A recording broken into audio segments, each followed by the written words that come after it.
Welcome to the Real News Network. I'm Paul Jay in Washington. During the 2012 election campaign, one issue will be at the fore. That is, if Prime Minister of Israel Netanyahu has his way, and that's the issue of Iran.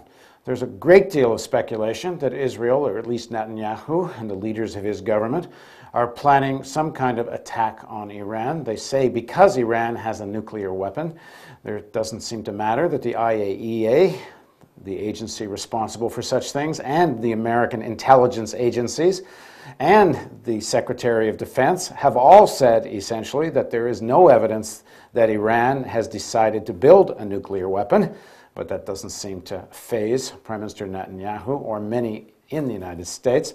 Now joining us to talk about all of this and the election campaign is Max Blumenthal. Max is a journalist and videographer who's appeared in many major American publications, and he's the author of the book Republican Gomorrah. Thanks for joining us, Max.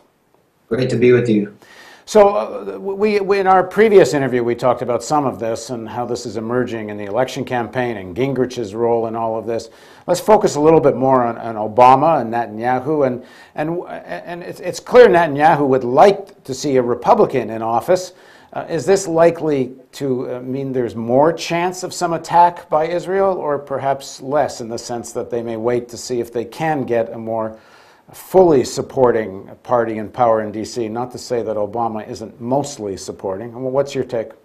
Well, to that question specifically, it seems conspiratorial to impute political motives to Israel for going rogue and attacking Iran, but I wouldn't put anything past them, especially if you examine why they assassinated this Iranian scientist. It was to apparently stifle the P5+1 diplomatic initiative, and that's extremely cynical. But the assassination has no impact on Iran's nuclear program, so there's no other explanation for it.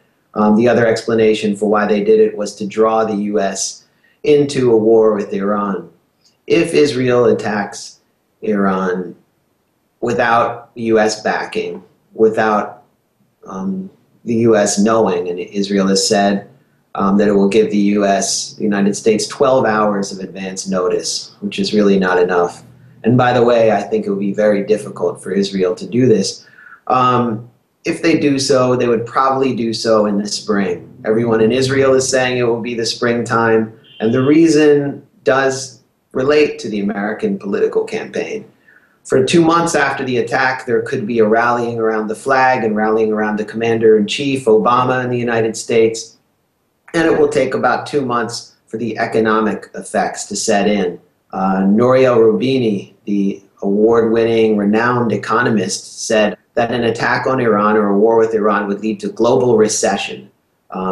Without a doubt, an Israeli attack on Iran would lead to Iranian countermeasures like closing the Straits of Hormuz, mining the Straits of Hormuz, something like that, which would eventually, within a matter of weeks, like 2 weeks, impact the U.S. economy. And this whole election is about the economy. It's not actually about Iran. So Obama faces the prospect, if there's an Israeli attack, of entering the Democratic Convention in early September with the economy in a free fall, or at least with the economic recovery reversed.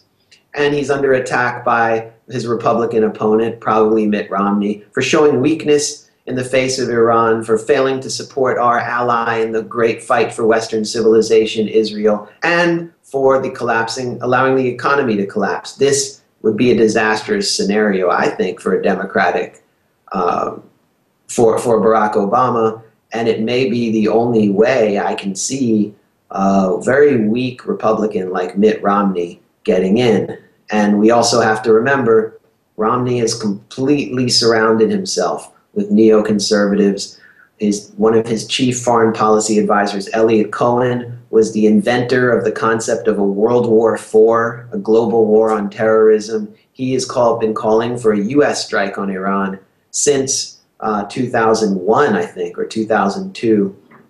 And so certainly Netanyahu would love to see a Republican get in to increase the tempo of military action on Iran, because I think Barack Obama's basically lost all control of where this situation goes, and can only control the tempo, the pace. Yeah, I mean, they seem to have sent some messages saying not to make this attack. They canceled these war games that were scheduled a couple of weeks ago. Leon Panetta was on television when asked directly, what would you do if Israel did launch this attack? He quite specifically said, we would protect our forces. He didn't say we would protect Israel. But that's still pretty weak opposition to it. You would think if they really don't want this, they would send some more clear, overt messages. I guess it is partly they're intimidated by the American process here and what this might do to the funding, their funding and electoral results. Absolutely, absolutely. I mean, when Barack Obama came into office, he did have a window to push diplomacy with Iran, and he didn't do it. Partly because of pressure from Congress, partly because of pressure from Israel, which kind of controls Congress on that issue, and partly because of pressure from Saudi Arabia. And so the window's closed. Now he finds himself in an election campaign where Iran is the major foreign policy issue. He's going to have to talk tough on Iran and talk about biting sanctions and everything short of military action. And he'll keep saying that all options are on the table because he's another Democrat who's going to have to triangulate and fight this notion that he's, a limp-wristed latte liberal against the tough-talking Republicans. So that's incredibly dangerous. George W. Bush, when he was pushing the case for war with Iraq, made 16 major speeches trying to cultivate the American public in favor of this war. Barack Obama has not made one major speech about Iran, informing the Americans about all of the diplomatic efforts that could have been made and that should still be made. And so he's left to advance sanctions, which will do nothing except disrupt the American economic recovery and actually have no impact whatsoever. During the Democratic primaries in 2008, I thought both Obama and Biden actually had some fairly reasonable things to say about Iran.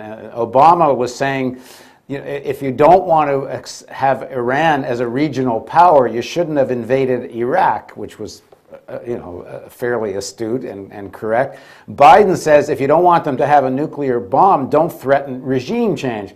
But since they got elected, I haven't heard any such words from them. No, and that's part of their election strategy. Obama despises Netanyahu personally, and Michelle Obama likes him even less.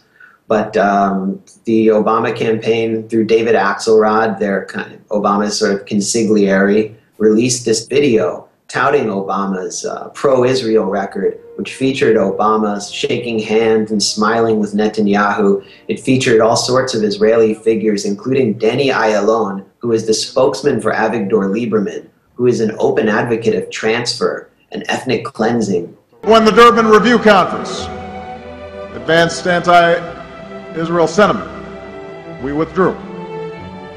In the wake of the Goldstone Report, we stood up strongly for Israel's right to defend itself.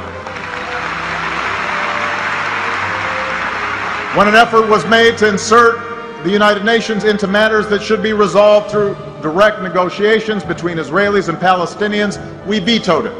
I can tell you in a very categoric way, and I believe also in an authoritative way, that we have not had a better friend than President Obama.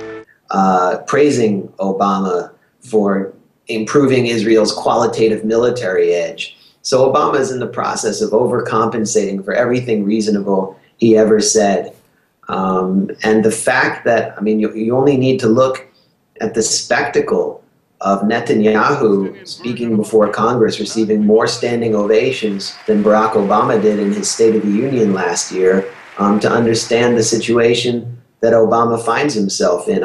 Any ally of Obama, any liberal Democrat who failed to stand for Netanyahu, every time he made a ridiculous statement, including that the settlements or suburbs of Tel Aviv would have been branded as an anti-Semite.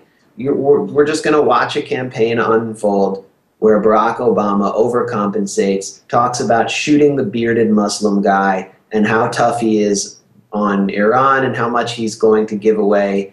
Israel, and that will have massive, massive implications for America's national deterrence strategy, national security, and its and foreign policy interests. Thanks for joining us, Max. Thanks for having me. And thank you for joining us on the Real News Network.